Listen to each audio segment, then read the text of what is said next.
The new psychology was at that time sweeping through us all. We were all influenced. We were all concerned about fantasy or wishful thinking. I formed the resolution of always judging and acting with the greatest good sense. He was saying that all youth at that time were trying to escape from wish fulfillment dreams. They got that from Freud, and they wanted to, in one way, spit on the images of their youth and go on to they knew not what, but anyway leave that behind because it was juvenile. Lewis was writing a long poem called Dimer. In it, he portrayed belief in God as a tempting illusion, one that had to be resisted. But he found that in his own life, he wasn't so certain. The question of God's existence would not let him go. I was, at that time, living like many atheists in a whirl of contradictions. I maintained that God did not exist. I was also very angry with God for not existing. I was equally angry with him for creating a world. Why should creatures have the burden of existence forced on them without their consent? More than anything, Lewis wanted to write poetry. And for that, he needed the security of an academic career. He applied for teaching jobs at Oxford, but college after college turned him down. I was attacked by a series of gloomy thoughts about professional and literary failure. Such a rage against poverty and fear and all the infernal net I seemed to be in that I went out and mowed the lawn and cursed all the gods for half an hour. Lewis's first ambition, a burning ambition from the age of about 15, was to be a poet, a great poet. I could not say simply that I desired not my fame, but that of the poem, nor was the feeling a disinterested love for Dimer simply as a poem. It was a desire that something that I recognized as my own should publicly be found good. His hopes were finally fulfilled in 1925. Magdalen College made him a fellow. The next year, he found a publisher for his long poem, Dimer. Success at last. But it was not enough. All the books were beginning to turn against me.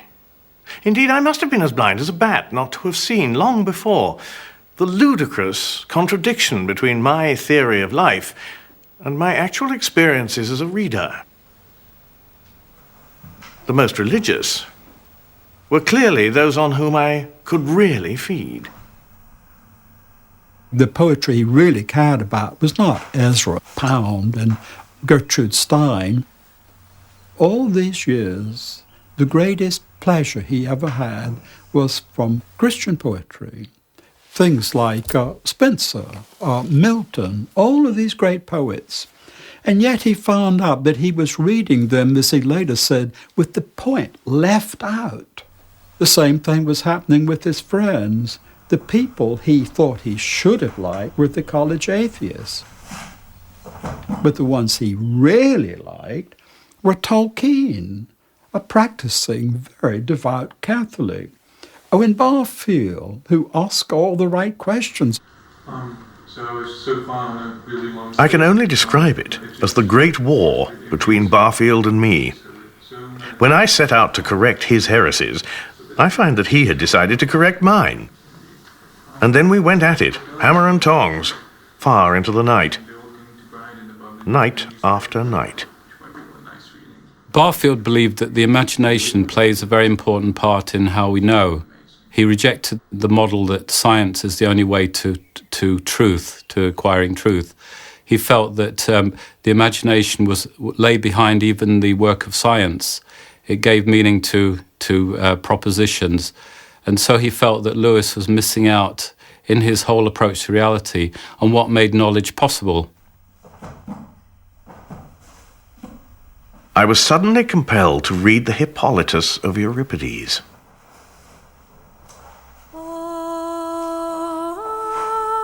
O God, bring me to the sea's end, to the Hesperides, sisters of evening, who sing alone in their islands where the golden apples grow.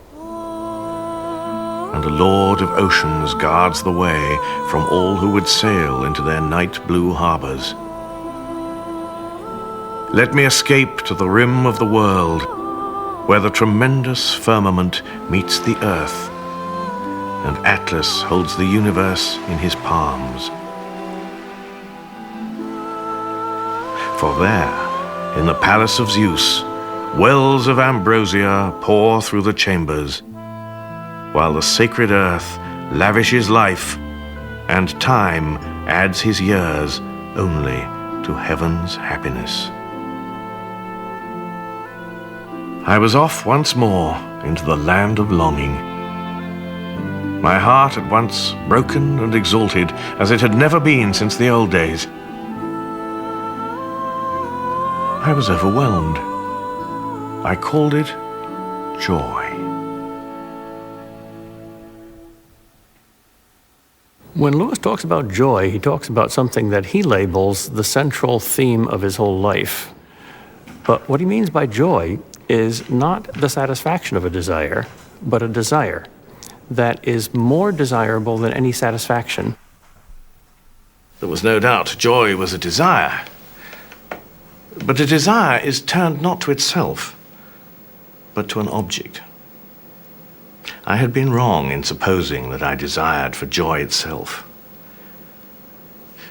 All the value lay in that of which joy was the desiring, the naked other, unknown, undefined, desired.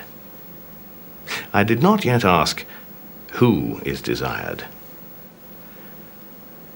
The very experience of joy that Lewis had was an arrow that led to the target of belief in God. Lewis argued innate, deep desires do not exist unless they correspond to something that can satisfy them. If there is hunger, there is food. If there is sexual desire, there is sex. If there is curiosity, there is knowledge. So if there is the desire for this thing that is beyond this world, there must be something beyond this world. Lewis was still resisting, but growing tired from the struggle. The fox had now been dislodged from the wood and was running in the open, bedraggled and weary, the hounds barely a field behind. The odd thing was that before God closed in on me, I was in fact offered what now appears to be a moment of wholly free choice. I was going up Headington Hill on the top of a bus. Without words, and almost without images, a fact about myself was somehow presented to me. I became aware that I was holding something at bay. I felt myself being given a free choice. I could open the door or keep it shut. I chose to open. I felt as if I were a man of snow at long last beginning to melt. Drip, drip. And presently, trickle, trickle.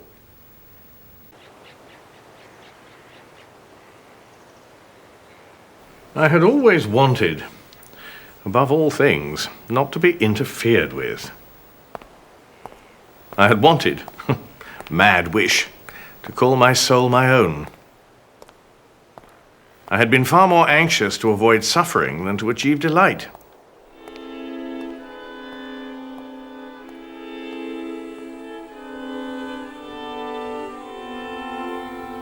You must picture me alone in that room at Magdalen, night after night, feeling, whenever my mind lifted even for a second from my work, the steady, unrelenting approach of him whom I so earnestly desired not to meet.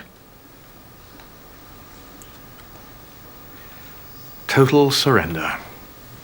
The absolute leap in the dark were demanded.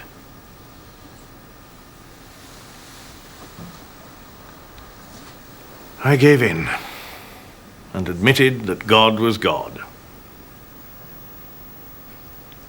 Perhaps that night, the most dejected and reluctant convert in all England.